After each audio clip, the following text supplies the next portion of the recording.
드디어 강풀 유니버스의 조명각의 메인 예고편이 공개되었습니다.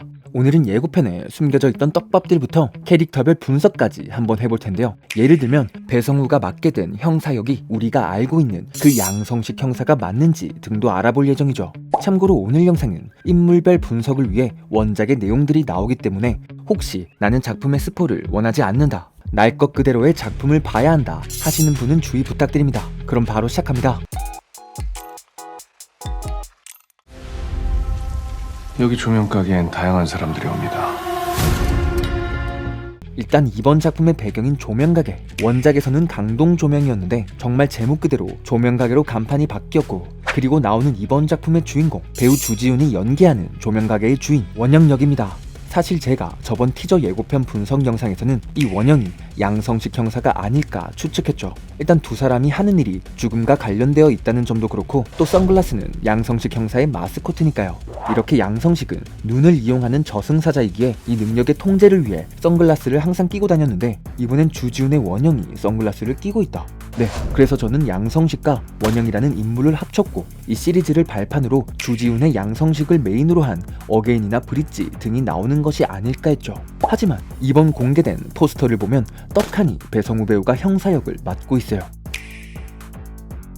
그런데 진짜 이 형사라는 단어가 양성식 형사를 의미하는 형사일지 아니면 조명각의 오리지널로 만든 캐릭터일지 이게 아직까지 확실히 나온 부분은 없습니다.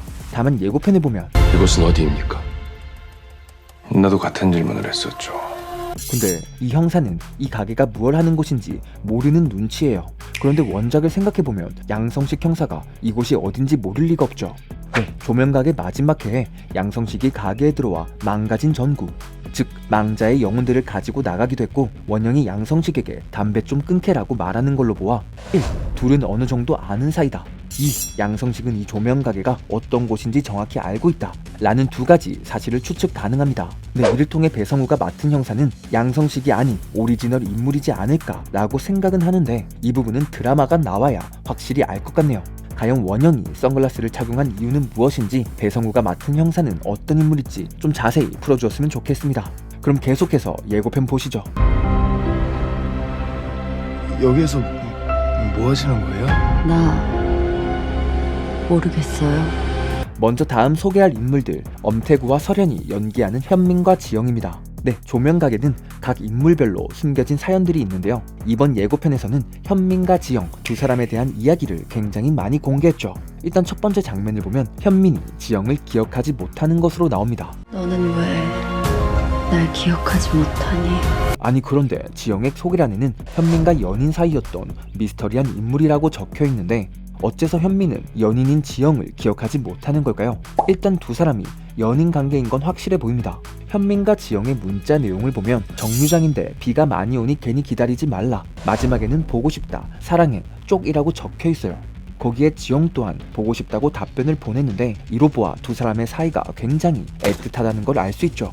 하지만 결국 현민이 타고 오던 버스는 사고가 나고 맙니다. 그렇게 정류장에서 현민을 기다리던 지영은 현민이 전화를 받지 않자 사고가 난 곳으로 달려갔고, 결국 그가 사고로 인해 죽었다고 생각하게 되죠. 그러다 본인도 죄책감에 시달리다 자살을 선택한 지영. 예고편을 보면 지영의 손톱 위치가 이상한 걸 알 수 있는데, 원래는 정상적이었던 손톱이 돌아간 이유는 나중에 드라마를 통해 보시면 좀 더 극적이지 않을까 하고요. 일단 두 사람의 정류장 장면은 원작의 느낌을 굉장히 잘 표현한 것 같은데, 과연 이 둘의 슬픈 사연을 김희연 감독이 어떤 식으로 풀어낼지 굉장히 기대가 됩니다.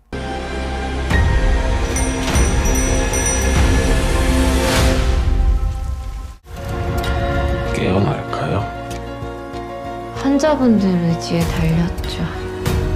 그 의지라는 거 말이에요. 그게 어떻게 생기는 거죠? 그 다음 역은 박보영이 연기하는 영지역입니다. 공식 소개란에는 중환자 병동의 간호사로 환자들의 회복을 가장 중요하게 생각하며 언제 어디서든 밝은 면모를 잃지 않는다 라고 되어 있죠. 안녕하세요. 저는 중환자 병동의 간호사 권영지입니다. 요즘 저희 병동에 이상한 일이 자꾸 벌어지고 있는 것 같은데, 미스터리한 일들이 궁금하시다면 디즈니 플러스에서 직접 확인하세요. 그리고 예고편의 대사를 통해 이 영지라는 인물이 살아있지 않은 것들을 본다는 점이 밝혀지는데요. 누구를 보는데요? 삶과 죽음의 경계에 서 있는 사람. 즉 영지가 보는 몇몇 사람들은 죽지도 살아있지도 않은 어떠한 존재인 거죠. 그럼 여기 영상에서 영지의 옆에 서 있는 한 사람, 바로 배우 박혁건이 연기하는 승원 역. 항상 젖은 채로 어딘가를 배회하는 미스터리한 인물인데요. 원작에서의 이름은 중석으로 냉동탑차를 운전하며 배달을 하고 있는 도중 독촉 전화에 못 이겨 신호를 무시한 채 달리다 결국 버스와 충돌하게 되었죠. 그렇게 죄책감에 못 이겨 죽은 후에도 사고로 피해를 입은 사람들을 구하기 위해 떠돌게 되는 인물입니다. 사실 원작의 싱크로율만 봤을 때 당연히 김대명 배우가 할 거라고 생각했는데 예상외로 박혁건 배우가 맡게 되어 조금 놀란감이 없지 않아 있고요. 또 아직까지 김대명 배우 역할에 대해선 하나도 밝혀진 부분이 없는 상태인데 남은 인물을 생각해보면 귀에서 흙이 나오는 남자나 새로운 오리지널 캐릭터가 되지 않을까 합니다. 그들은 밝은 빛을 보았다고 주장한다. 그들은 어두운 터널을 보았다고 주장한다. 그들은 사랑하는 사람을 다시 만났다고 주장한다. 그렇게 영지가 일하고 있는 중환자실의 인물들은 버스 사고와 관련이 있다는 점이 점점 밝혀지게 되죠. 그럼 한 명씩 가볍게 소개해보면서 넘어가 볼게요. 먼저 집으로 가기 위해 어두운 골목길을 지나야 하는 고등학생인 지웅 역에는 배우 김기혜가 캐스팅이 되었고요. 이 지웅이라는 역은 두려움 때문에 골목길을 지나는 동안 김광석의 바람이 불어오는 곳을 부르는데 요 에피소드 보다 보면 본인도 모르게 이 노래를 흥얼거리는 자신을 발견하게 됩니다. 어쨌든 이어서 여기라도 있어 얼마나 다행인지 모른다고 하는 한 학생이 나옵니다. 그래도 저는 얼마나 다행인지 몰라요. 뭐가? 여기가 밝아서요. 그리고 아저씨가 여기 계셔서요. 바로 배우 신은수가 연기하는 현주역.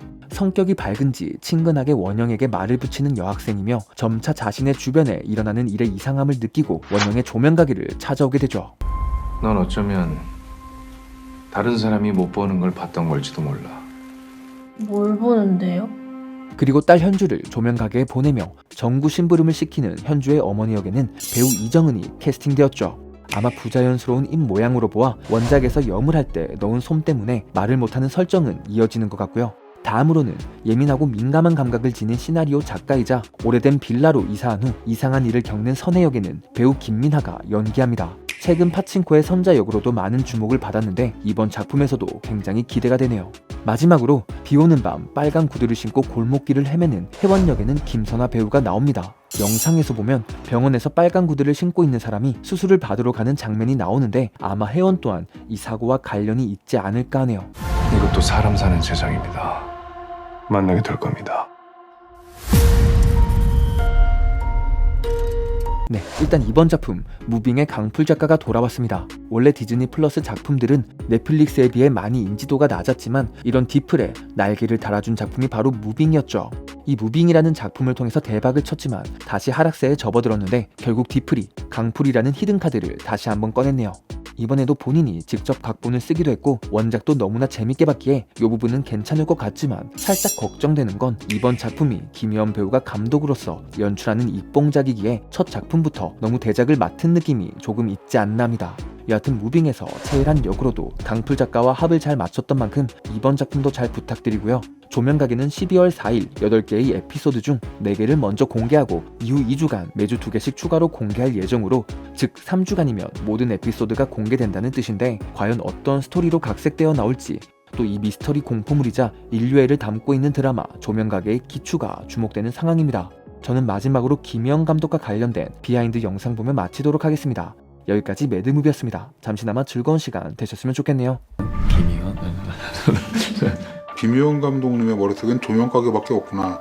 어떻게 이렇게 놀라운 실력을 발휘할까 굉장히 놀랐어요. 정말로.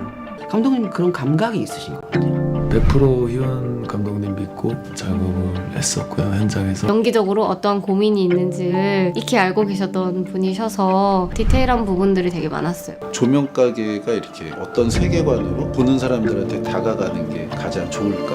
정말 제 인생에 모든 걸 쏟아부은 일인 것 같아요.